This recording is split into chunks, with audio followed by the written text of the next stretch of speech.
Buenos días, estamos hoy en la sede del Centro Superior de Estudios de la Defensa para hablar de un tema que es muy actual, como es el Indo-Pacífico, una mirada hacia esta región.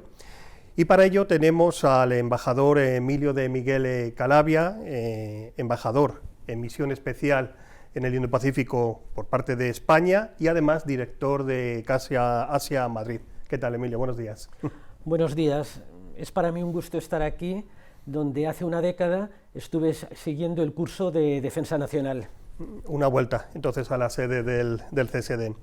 El embajador, además, hay que decir que es presidente del próximo cuaderno que vamos a publicar en el Instituto Español de Estudios Estratégicos, dedicado a Asia Oriental.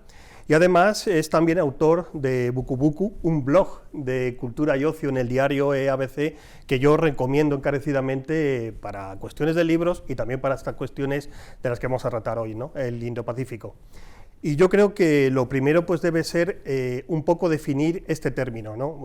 Muchos analistas y expertos en la materia desde hace ya tiempo sitúan el año 2007 y la visita de Shinzo Abe a la India y el discurso que dio allí en el Parlamento indio como el inicio del concepto geopolítico o geoestratégico de Indo-Pacífico. No sé qué opinión tienes al respecto y sobre todo cuándo surge este concepto y qué alcance tienes desde tu perspectiva. Pues efectivamente nació en 2007, fue una creación de Shinzo Abe y lo importante es si el concepto ha calado, y ahora mismo de hecho varios actores en la región, incluida la Unión Europea, hemos desarrollado estrategias para el Indo-Pacífico, es porque hemos sentido que era necesario.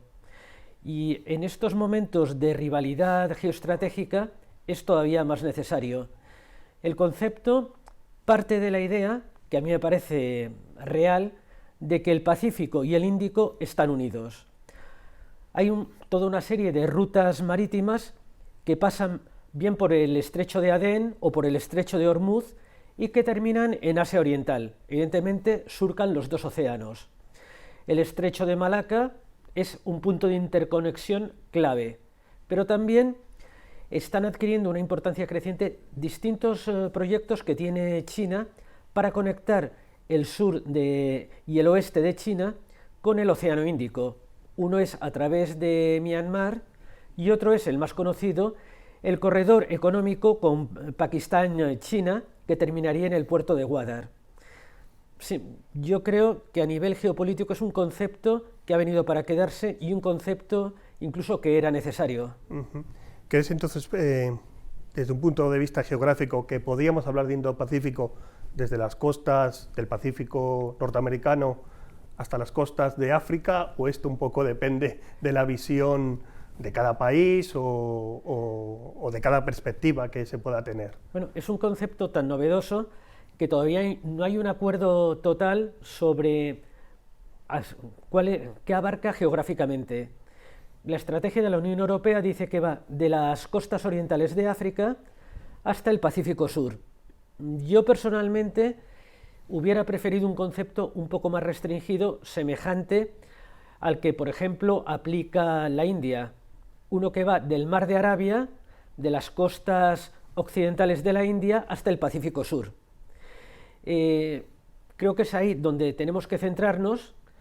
Tanto África Oriental como Latinoamérica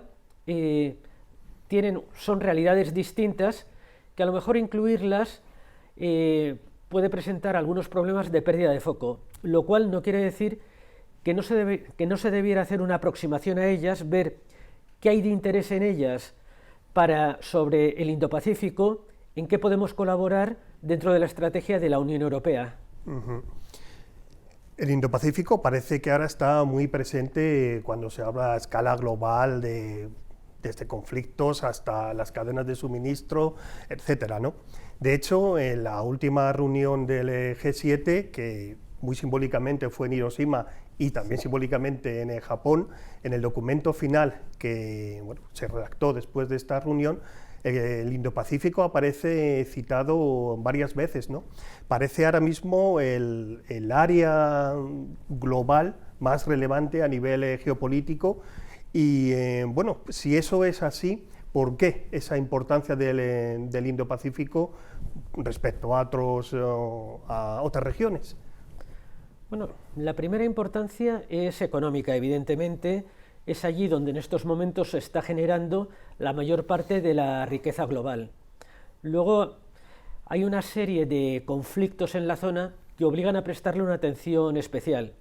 Está la rivalidad geoestratégica entre China y Estados Unidos, pero también tenemos la actitud cada vez más agresiva de Corea del Norte con el desarrollo creciente de su programa nuclear. Tenemos la cuestión de los estrechos de Taiwán. En el sudeste asiático tenemos el caso de Myanmar, ahora mismo en un estado prácticamente de guerra civil.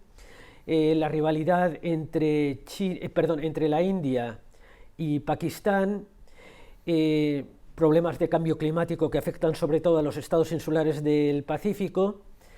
Realmente hay muchísimos hechos que ya es un tópico decir que el eje del mundo se ha trasladado del Atlántico al Pacífico, y yo diría que ahora se está trasladando todavía más al Indo-Pacífico. Hablamos de rivalidad China y Estados Unidos, pero hoy tenemos a la India, que sin duda va a ser, bueno, ya está siendo la tercera potencia en emerger, y una potencia que yo creo que en los próximos años a la cual vamos a tener que prestar cada vez más atención.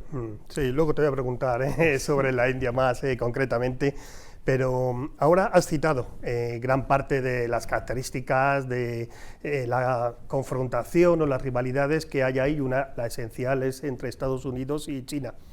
Es curioso además porque China no habla de Indo-Pacífico, ¿no? China sigue manteniendo el concepto tradicional de Asia-Pacífico, lo cual también parece muy sintomático de cómo ve ella este Indo-Pacífico, ¿no? Más como un espacio de contención precisamente hacia su presencia. Respecto a esta confrontación entre Estados Unidos y China, concretamente, ¿cómo afecta esta región a los diversos países, a las diversas organizaciones y alianzas que existen en el Indo-Pacífico? Bueno, lo que está produciendo es una securitización de la región. Para la Unión Europea, una de las 7 prioridades es ser un actor en seguridad y defensa. Y una cosa que no queremos pero estamos percibiendo es cómo los aspectos de seguridad cada vez cobran más importancia. Ya desde hace años hay una carrera de armamentos en el Pacífico. Son cuestiones que no nos gusta ver, pero que están ahí. En el caso de la rivalidad China-Estados Unidos, hay muchos países que no quieren tomar partido. Por ejemplo, muchos de los estados de ASEAN tienen tradicionalmente una política más bien pro-occidental, y para temas de seguridad y defensa confían en Estados Unidos. Pero China es su principal socio económico y comercial, y además lo tienen a tiro de piedra.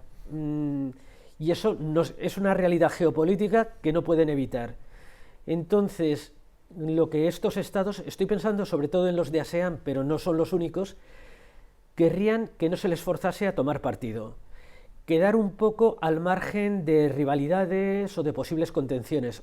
Otra cosa es si realmente esa actitud va a ser posible. Sí, a todos, pues replanteamientos, cuestiones ahora, pues cuestiones tecnológicas.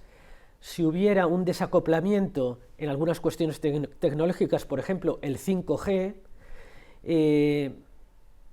¿qué actitud adoptar frente a la iniciativa de la franja y de la ruta? Hay un dicho en el sudeste asiático que es: cuando 2 elefantes se pelean, es la hierba la que sufre. Y yo creo que es como muchas potencias medias en la región lo están viendo. No quiero que los aspectos de seguridad, no quiero que esta rivalidad me coma y me absorba, pero a lo mejor no lo puedo evitar. Hay una amalgama de intereses allí, al final, claro, que juega en contra a veces de esta neutralidad, por así decir, ¿no? de determinados países. El Indo-Pacífico, además, es objeto ahora de ahora, ¿no? Hace ya tiempo, de muchas estrategias nacionales para explicar qué políticas siguen los países. La primordial pudiera ser Estados Unidos, pero también Francia, Canadá, la propia Corea del Sur tiene su propia estrategia para el Indo-Pacífico. Y también Rusia. Parece que hace tiempo Rusia o daba la sensación de un cierto desapego hacia esta región, y sin embargo, de hace unas semanas hacia aquí, bueno, pues fue también muy sintomático las maniobras navales que hicieron, muy cerca además de Japón, en las islas Kuriles, lo cual le daba como un nuevo interés ruso hacia la propia región del Indo-Pacífico, si alguna vez se fue. Te quería preguntar precisamente por eso, ¿cómo ves el papel de Rusia y sobre todo a raíz de la guerra de Ucrania en la región? ¿Cómo es este papel ruso allí? Bueno, antes de la guerra de Ucrania, Rusia ya tenía un cierto papel, sobre todo como suministrador de armas. Países como Laos, Vietnam, la propia India, eran clientes habituales de armas rusas. Yo creo que la guerra de Ucrania va a poner este papel en tela de juicio. Por un lado, se ha comprobado que los armamentos rusos no eran tecnológicamente tan buenos como se pensaba. Luego, la propia Rusia tiene sus necesidades en la guerra de Ucrania. No sé hasta qué punto podrá seguir suministrando al ritmo que venía suministrando. Es cierto que Rusia tenía un poco abandonado el Indo-Pacífico. Ahora, yo creo que en esta alianza con China y en estas mostrar que sigue siendo una potencia global, y pues han hecho estas maniobras que señalabas, una mayor cooperación en el Pacífico, pero la realidad es que las relaciones entre China y Rusia, donde se están jugando, no es en el Pacífico, sino en Asia Central. Asia Central, las repúblicas exsoviéticas allí, han sido, desde que cayó la URSS, pues el coto privado de Rusia, donde Rusia ha jugado un papel predominante. China ya en algunas de ellas había comenzado a jugar un papel en lo económico, y al hilo de la guerra de Ucrania y de una Rusia más distraída por el conflicto en el que está envuelto, China está ganando posiciones en Asia Central, pero posiciones importantes. Yo creo que Asia Central, que en general no se incluye en las estrategias para el Indo-Pacífico, es una zona a la que deberíamos de prestar muchísima más atención de la que le estamos prestando. Hemos hablado de unas potencias, ¿no?, como China, como Estados Unidos, como Rusia. Lo acabas de comentar, además, muy interesante esta mirada Asia Central, también respecto al Indo-Pacífico. Al final son mundos conectados, evidentemente. Pero yo también quería preguntarte, bueno, pues por otro país que has citado antes, y recuerdo hace poco releyendo un clásico de la geopolítica, y era Geopolítica del Pacífico, del politólogo francés Hervé Couteux, del año 1990, que bueno, todavía no había caído ni incluso el muro de Berlín y estaba todavía en la Unión Soviética, pero vamos a hablar de que este politólogo trataba el juego de las grandes potencias allí, fundamentalmente Estados Unidos, Rusia, lo que era la Unión Soviética, Japón, poco más. Por ejemplo, la India no aparece prácticamente en esta obra, nada más que de pasada, y sin embargo hoy la India debe gran parte del concepto de Indo-Pacífico a este crecimiento y a esta posición, ahora mismo como quinta potencia económica del mundo, el primer país más poblado hace también unas semanas, de una forma oficial, por así decir. Y no sé cómo ves el papel de la India, tanto el Indo-Pacífico y ya de paso a escala global. Bueno, la India, a mí me fascina lo que ha cambiado su política exterior en los últimos años bajo la presidencia de Modi. Tradicionalmente, la India era una superpotencia que no se lo quería creer, se limitaba a jugar en su vecindario y más allá no salía mucho. Yo creo que un primer toque de atención fue que China empezó a introducirse en su vecindario.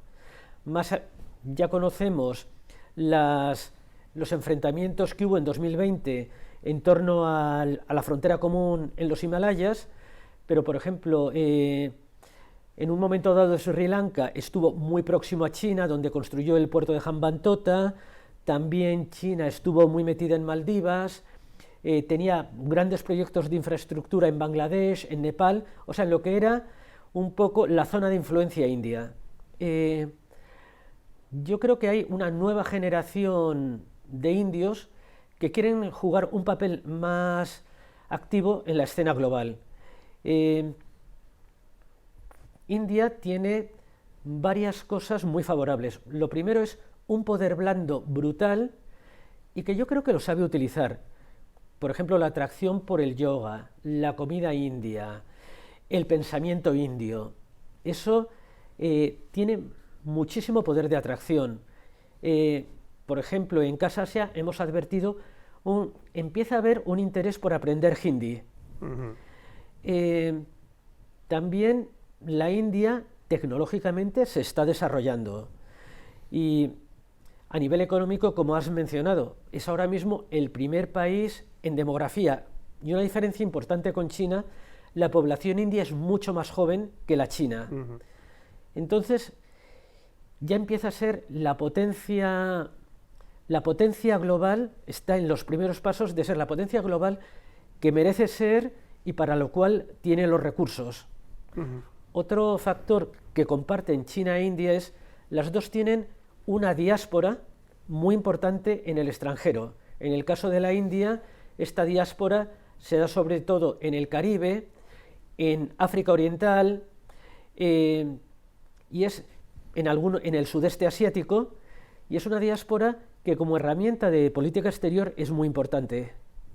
O sea, vamos, la India tiene unos elementos más allá de la seguridad, ¿no? Culturales, políticos, económicos, demográficos, que al final es un camino, ¿no?, hacia convertirla en una auténtica gran potencia, más allá de lo regional, ¿no?, sino en el punto de vista global. Por último, y claro, tenemos que aprovechar que eres embajador en misión especial para el Indo-Pacífico y que conoces de sobra la política de la Unión Europea para esta región y para todo Asia, Asia Oriental, etcétera. Pues tu opinión y quizás desde un punto de vista incluso a veces más personal, ¿no? La política para el Indo-Pacífico de la Unión Europea, que existe, como has citado además antes, un documento, ¿responde realmente a un interés global de toda la Unión o percibe que dentro de la Unión Europea pues cada país, o no cada país, algunos países, los más relevantes, poseen intereses divergentes o a veces incluso intereses que van más allá de los globales de la Unión Europea para conformarse en los propios como país? No sé también tu opinión sobre este particular. Bueno, es la historia de la Unión Europea. Somos 27 países, cada uno con sus recursos, sus intereses, sus vínculos históricos. Entre los países que yo percibo que están impulsando más la estrategia del Indo-Pacífico son España, Francia, Alemania y Países Bajos. Y a mí me parece bien, o sea, no tenemos todavía realmente una política 100% común, pero es bueno que haya siempre en distintas materias distintos países que sean los que empujen más. De estos, Francia, desde luego, es el que ha empujado más y el que tiene más intereses en la región. Tiene sus posesiones en el Pacífico, que hacen además que sea el segundo país del mundo con una zona económica exclusiva mayor. Con lo cual, hay una cierta lógica en el hecho de que Francia tenga esta importancia. España, nosotros hemos preferido trabajar en el marco de la estrategia de la Unión Europea. Creemos que nuestro valor añadido está dentro de la estrategia, ayudando a implementarla, impulsándola a través de nuestros contactos en la región, con los recursos que contamos en ella. Incluso instituciones de diplomacia pública como Casa Asia juegan un papel.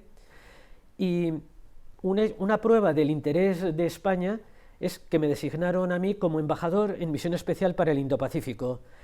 De los estados de la Unión Europea ahora mismo solo tienen embajador en misión especial para el Indo-Pacífico la propia Unión Europea, Francia, Países Bajos, la República Checa y Suecia.